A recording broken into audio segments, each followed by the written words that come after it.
आज हम आपको पढ़ाएंगे मध्यकालीन स्थापत्य एवं चित्रकला। अगर आप लोगों ने इससे पहले वीडियो नहीं देखी हैं तो चैनल को सब्सक्राइब कर लें और इससे पहले वाली वीडियो देख लें। ठीक है, आज हम इस वीडियो में यहाँ तक आ चुके हैं और इससे आगे आज हम शुरू करेंगे। तो देरी ना करते हुए हम स्टार्ट करते हैं। पहला क्वेश्चन है कि इसका 55 जो क्वेश्चन दिया गया है, इसमें लिखा है कि अकबर द्वारा बनवाया गया प्रसिद्ध ऐतिहासिक स्मारक बुलंद दरवाज़ा उत्तर प्रदेश के किस ज़िले में स्थित है। तो ये बुलंद दरवाज़ा जो है अकबर द्वारा जो है किस ज़िले में बनवाया गया था, तो ये बनवाया गया था आगरा में। कहाँ बनवाया गया था? आगरा में। और ये क्वेश्चन पूछा गया है UPSSC कंप्यूटर ऑपरेटर में। ठीक है, और इसका थोड़ा डिटेल में देख लेते हैं। डिटेल में क्या है, डिटेल से सारे क्वेश्चन बनेंगे। अकबर द्वारा बनवाया गया प्रसिद्ध ऐतिहासिक स्मारक बुलंद दरवाज़ा उत्तर प्रदेश के आगरा जिले के फतेहपुर सीकरी में स्थित है। यह प्रसिद्ध स्मारक का निर्माण 1602 ईस्वी में अकबर ने अपनी गुजरात विजय की स्मृति में करवाया था। यह हिंदू और फारसी स्थापत्य कला का अद्भुत उदाहरण होने के साथ साथ दुनिया का सबसे बड़ा प्रवेश द्वार कहा जाता है। ठीक है ना, बुलंद दरवाज़ा जो है अकबर ने बनवाया था गुजरात विजय के उपलक्ष्य में। ठीक है, और यह जो कहाँ पर है, ये आगरा में बना हुआ है, फतेहपुर सीकरी में। ठीक है, और फतेहपुर सीकरी में स्थित है और ये इसका निर्माण 1602 ईस्वी में कराया गया था। ठीक है, और आगे क्वेश्चन देखते हैं। क्वेश्चन नंबर था ये 55। अब क्वेश्चन नंबर देखेंगे 56 क्वेश्चन देखते हैं कि इसमें ये कहा गया है ताजमहल के सुलेखक यानी कैलीग्राफर कौन 1648 में इसकी रचना की और पूरा किया। ठीक है ना, इसमें ये कहा गया है ताजमहल के जो सुलेखक यानी कैलीग्राफर ने 1648 ईस्वी में इसकी रचना की और पूरा किया। तो ये था अमानत खान सराजी। और ये भी क्वेश्चन पूछा गया, थोड़ा डिटेल में इसकी बात कर लेते हैं कि 1648 ईस्वी में अमानत खान सराजी ने ताजमहल के सुलेखन की रचना की और इसे पूरा कराया। ताजमहल भारत के आगरा शहर में स्थित एक विश्व धरोहर मकबरा है। इसका निर्माण मुगल सम्राट शाहजहां ने अपनी पत्नी मुमताज़ महल की याद में करवाया था। इसका निर्माण कार्य 1632 ईस्वी में प्रारंभ हो गया था। ठीक है ना, तो इसका निर्माण जो है 1632 ईस्वी में प्रारंभ हो गया था। ठीक है, ताजमहल के जो कैलीग्राफर जो थे जिन्होंने बनाया था वो थे अमानत खान सराजी था। ठीक है ना, और ताजमहल तो पता ही है किसकी याद में किसने बनवाया था। अगला क्वेश्चन देखते हैं 57। प्रसिद्ध विरूपाक्षी मंदिर कहाँ स्थित है। तो ये विरूपाक्षी मंदिर जो है ये हम्पी में है। कहाँ पर? हम्पी में। क्वेश्चन नंबर 58 देखेंगे, थोड़ा 58 देख लेते हैं। 58 क्वेश्चन में क्या कह रहा है कि दिल्ली का प्रसिद्ध लौह स्तंभ जो सदियों से बिना जंग लगे खड़ा है वह निम्न में से किस ऐतिहासिक परिसर में स्थित है। तो ये जो है लौह स्तंभ जो है ये किस ऐतिहासिक परिषद में खड़ा है दिल्ली में। तो ये खड़ा है कुतुब मीनार परिषद में। कहाँ? कुतुब मीनार परिषद में। डिटेल में देख लेते हैं इसका। भारत की राजधानी दिल्ली में स्थित लौह स्तंभ कुतुब मीनार के परिसर में 1600 वर्षों से बिना जंग लगे हुए खुले आसमान के नीचे खड़ा है। इसकी ऊंचाई 72.5 यानी कि 237 फीट 4 इंच है। ठीक है, और जो ये लौह स्तंभ बना है। अगला क्वेश्चन देखते हैं। क्वेश्चन नंबर ये है कि अलाउद्दीन खिलजी द्वारा बनवाया गया प्रसिद्ध अलाई दरवाज़ा कहाँ पर स्थित है। अलाई दरवाज़ा जो है कहाँ पर है, तो ये है नई दिल्ली में। ठीक है, अलाउद्दीन खिलजी द्वारा बनवाया गया अलाई दरवाज़ा जो है नई दिल्ली में। अगला क्वेश्चन देखते हैं, इस थोड़ा डिटेल में बात करेंगे इसकी।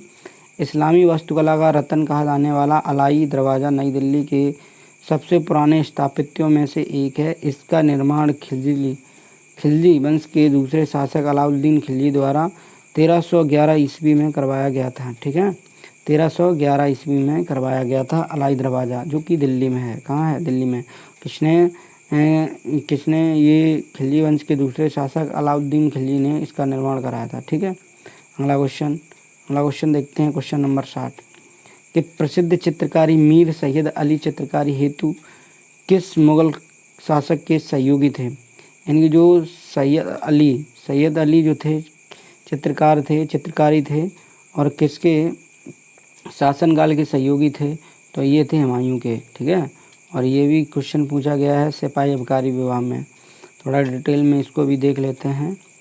हाँ, इसमें डिटेल में देखते हैं कि मीर सैयद अली फारस का एक प्रसिद्ध चित्रकार था, जहाँ हुमायूं निर्वासन का जीवन व्यतीत कर रहा था। ठीक है ना। तब उसकी मुलाकात वहाँ पर दो प्रसिद्ध चित्रकार मीर सैयद अली तथा ख्वाजा अब्दुल इस्मद से हुई थी। हुमायूं इन दोनों से प्रभावित होकर उनको अपना सहयोगी बना लिया था। ठीक है ना। जब जो हुमायूं था निर्वासित होकर रह रहा था, तब उनको ये दो लोग मिले थे। अगला क्वेश्चन 61 है, बुलंद दरवाज़ा। अभी क्वेश्चन आया किसने बनवाया था? तो बुलंद दरवाज़ा जो है अकबर ने गुजरात विजय के उपलक्ष्य में बनवाया था। थोड़ा डिटेल में देख लेते हैं कब गुजरात विजय हुई। बुलंद दरवाजे का निर्माण 1602 ईस्वी में अकबर ने करवाया था। इस प्रवेश द्वार का निर्माण गुजरात विजय के उपलक्ष्य में किया था। बुलंद दरवाज़ा भारत के उत्तर प्रदेश प्रांत में आगरा शहर में 43 किलोमीटर दूर फतेहपुर सीकरी नामक स्थान पर है। बुलंद दरवाजे के तोरण पर ईसा मसीह के संबंधित कुछ पंक्तियाँ लिखी हैं। यह स्थापित हिंदू और फारसी स्थापित कला का अद्भुत उदाहरण होने के साथ साथ भव्यता के द्वार के नाम से भी जाना जाता है। ठीक है ना। तो अगला क्वेश्चन देखते हैं। ये क्वेश्चन है कि पंचमहल किस में स्थित है? पंचमहल जो है ये पूछा गया कहाँ पर है? तो पंचमहल जो है ये फतेहपुर सीकरी में। कहाँ पर? फतेहपुर सीकरी में। 63 क्वेश्चन देखते हैं, थोड़ा इसकी डिटेल देख लेते हैं। 63 क्वेश्चन 62, हाँ इसकी डिटेल देखो। ये है पंचमहल फतेहपुर सीकरी में स्थित है। यह एक पाँच मंजिला इमारत है जो कि बौद्ध विहार शैली से बनाया गया है। यहाँ पर शेख सलीम चिश्ती दरगाह है और नौमत और नक्कार खाना, टकसाल, दीवान ए आम आदि फतेहपुर सीकरी का निर्माण अकबर ने कराया था। अकबर ने इन चीज़ों का निर्माण कराया था। एक तो यहाँ पर क्या है, जहाँ पंचमहल है फतेहपुर सीकरी में, वहाँ पर शेख सलीम चिश्ती की दरगाह है और नौबत और नक्कार खाना, टकसाल है, दीवान ए आम है। ठीक है। ये कुछ चीज़ें यहाँ पर स्थित हैं। अगला क्वेश्चन देखते हैं 63। ये निम्न में से कौन सा सुमेलित नहीं है? कौन सा मिलान सही है? बड़ा इमामबाड़ा लखनऊ में है, ये बिल्कुल सही है।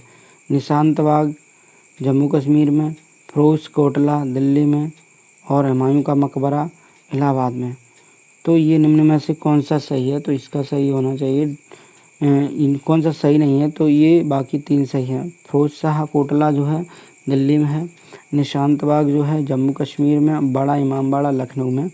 लेकिन ये हुमायूं का मकबरा जो है इलाहाबाद में ना होकर देखते हैं कहाँ पर है। देखो इसमें दिया गया है कि हुमायूं का मकबरा दिल्ली में अवस्थित है। ठीक है ना। यह इमारत परिसर मुगल स्थापत्य से प्रेरित मकबरा स्मारक है। 1993 ईस्वी में इस इमारत को यूनेस्को द्वारा विश्व धरोहर में घोषित किया गया। ठीक है। ये जो है हुमायूं का मकबरा जो है दिल्ली में स्थित है। कहाँ पर? इलाहाबाद में होकर दिल्ली में है। ठीक है। क्वेश्चन नंबर देखते हैं 64। क्वेश्चन नंबर 64 है। क्वेश्चन नंबर 64 देखेंगे कि हाँ, दिल्ली में कुतुब मीनार दुनिया का सबसे ऊंचा ईंट का बना मीनार है। इनमें निम्न में से कौन सा राजा ने इसके निर्माण में योगदान नहीं दिया था? फिरोज शाह तुगलक, कुतुबुद्दीन ऐबक, अलाउद्दीन खिलजी, इल्तुतमिश। तो यहाँ पर इसके निर्माण में अलाउद्दीन खिलजी ने कोई सहयोग नहीं दिया था। ठीक है, योगदान नहीं दिया था। डिटेल में देखते हैं इसको। डिटेल में ये कुतुब मीनार भारत में दक्षिण दिल्ली में स्थित ईंट से निर्मित विश्व की सबसे ऊंची मीनार है। इसकी ऊंचाई 72.5 मीटर यानी कि इतने फुट व्यास 14.3 मीटर है, जो ऊपर शिखर पर जाकर 2.75 मीटर यानी कि 90.2 फीट हो जाती है। मुगल वंश के शासक कुतुबुद्दीन ऐबक ने कुतुब मीनार के निर्माण की नींव रखी थी। ठीक है, कुतुब मीनार के निर्माण की नींव कुतुबुद्दीन ऐबक ने रखी थी, किंतु इसका आधार ही बन पाया था। ठीक है, इसका आधार ही बन पाया था। बाद में इसके उत्तराधिकारी इल्तुतमिश ने इसकी 3 मंजिला को बनवाया। बिजली से गिरने के कारण इसकी चौथी मंजिल क्षतिग्रस्त हो गई थी। बाद में फिरोज शाह तुगलक ने चौथी मंजिल की जगह 2 मंजिलें और निर्माण करवाया था। अब यह मीनार 5 मंजिला है, जबकि खिलजी वंश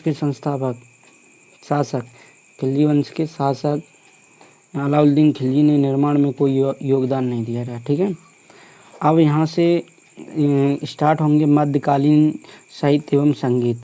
ठीक है, तो यहाँ से क्वेश्चन बनेंगे। चलो देखते हैं क्वेश्चन 65 कि निम्न में से कौन सा दिल्ली सल्तनत के इतिहास का लेखक नहीं है। ठीक है, दिल्ली सल्तनत के इतिहास का लेखक कौन सा नहीं है, तो इनमें देख लेते हैं। जैसे अब्बास खां शेखानी, अमीर खुसरो, जियाउद्दीन बर्नी और मिनहाज उल सिराज। तो इनमें से अब्बास खान शेखी जो है ये दिल्ली सल्तनत से संबंधित नहीं है। ठीक है, जैसे डिटेल में देखेंगे इसको। अब्बास खान शेरवानी मुगल काल के लेखक हैं। किसके हैं? मुगल काल के लेखक हैं। इन्होंने अकबर के आदेश पर तारीख शेर शाही फारसी में लिखा है। इसमें शेर शाह के जीवन चरित्र और शासन प्रबंधन पर प्रकाश डाला गया।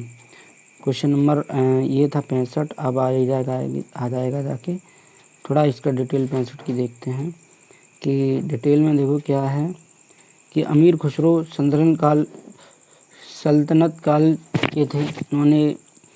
इन्होंने किरण उस सादैन और मिफ्ताह उल फुतूह यानी खजनाई उल फुतूह, आशका और नू ए सफीर और तुगलक नामा और एजाज ए खुसरवी नामक रचना की। ठीक है, मिनहाज उस सिराज ए सल्तनत काल से फारसी भाषा में तबकात ए नासरी लिखी थी। ठीक है, ये पूछा जाता है तबकात ए नासरी के लेखक कौन हैं, तो ये हैं मिनहाज उल सिराज। ठीक है, इन्होंने फारसी भाषा में लिखी थी। अगला देख लेते हैं आगे। जियाउद्दीन बर्नी सल्तनत काल से फारसी भाषा में तारीख फिरोज शाही या फतवा ए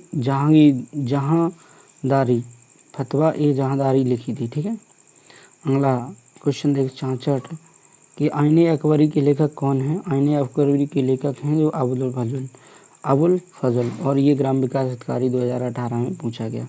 आप देख रहे हैं जितने भी हम क्वेश्चन करा रहे हैं वो किसी न किसी परीक्षा में पूछे गए हैं। इसकी थोड़ा डिटेल बात करेंगे। आईने अकबरी अबुल फजल द्वारा रचित अकबरनामा का ही एक भाग है। अबुल फजल मुगल बादशाह अकबर के दरबार में रहते थे। बीरबल, फैजी और मुल्ला दो प्याजो भी अकबर के दरबारी थे। ये सभी अकबर के नवरत्नों में से थे।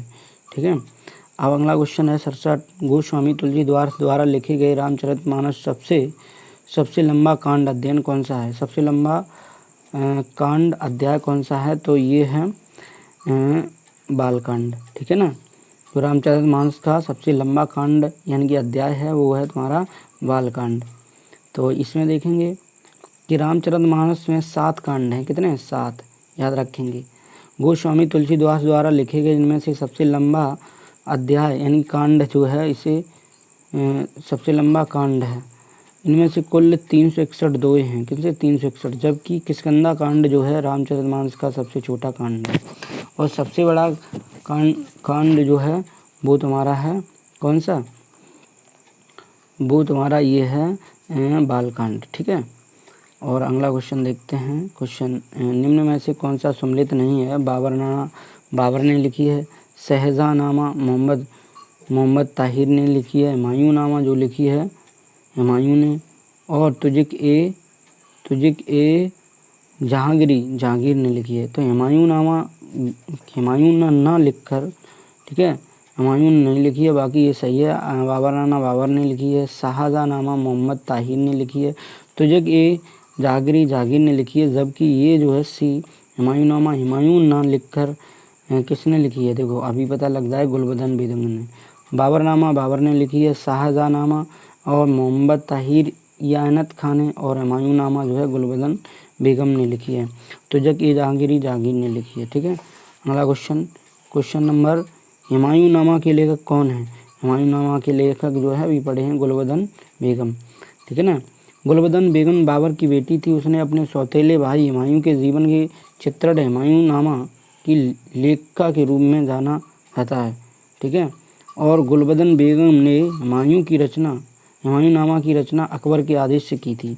ठीक है। 70 क्वेश्चन देखते हैं कि अकबरनामा के प्रसिद्ध लेखक कौन हैं? अकबरनामा किसने लिखी थी? तो ये लिखी थी अब्बास अकबर ए नामा। थोड़ा इसका देख लेते हैं 70 का।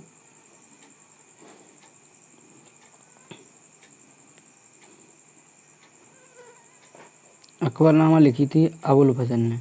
किसने? अकबरनामा लिखी थी अबुल फजल ने। और डिटेल में 70 की डिटेल देखेंगे। हाँ ये है, देखना इसमें थोड़ा जान लेते हैं इसको भी, ये क्या है। ये है अकबरनामा अबुल फजल ने लिखी थी। इसके 3 भाग हैं, जिसमें तीसरा भाग आईने अकबरी अत्यंत महत्वपूर्ण है। पहले भाग में अमीर तैमूर से लेकर हुमायूं तक मुगल शासकों के इतिहास का वर्णन है। तीसरे भाग में 1602 ईस्वी तक बादशाह अकबर के इतिहास का वर्णन है। ठीक है। अगला क्वेश्चन 71, तारीख ए फिरोज शाही के लेखक कौन है? ये हैं जियाउद्दीन बरनी। तारीख ए फिरोज शाही के लेखक याद रखना, जियाउद्दीन बरनी। ये देखो पूछा गया क्वेश्चन है, थोड़ा डिटेल में देखेंगे। जियाउद्दीन बरनी 1285 से 1357 ईस्वी तक एक इतिहासकार था। इसने अलाउद्दीन खिलजी और मोहम्मद बिन तुगलक और फिरोज शाह तुगलक के शासनकाल का वर्णन अपनी पुस्तक में किया। इसकी प्रसिद्ध आकृति तारीख ए फिरोज शाही है। इसमें अलाउद्दीन खिलजी की आर्थिक नीति का व्यापक जानकारी मिलती है। क्वेश्चन नंबर अगला 72 देखेंगे कि अकबर ने अपने दरबारी संगीतज्ञ के रूप में किसे नियुक्त किया था? तो मियाँ तानसेन थे। कौन से? मियाँ तानसेन थे। थोड़ा देखेंगे यहाँ। मुगल काल में संगीतकार सर्वाधिक विकास अकबर के शासनकाल में हुआ था। आईन अकबरी में अब्दुल फजल ने 36 श्रेष्ठ गायकों का उल्लेख किया गया। इनमें से तानसेन व बाज बहादुर सर्वश्रेष्ठ प्रमुख थे। कौन? तानसेन और बाज बहादुर। अकबर के दरबार में तानसेन के अतिरिक्त अन्य ध्रुपद गायक बैज बख्श और गोपाल हरिदास सूरदास आदि थे। तानसेन की प्रमुख रचना मियाँ की टोली और मियाँ मल्हार और मियाँ सारंग, दरबारी कन्हाड़ा आदि।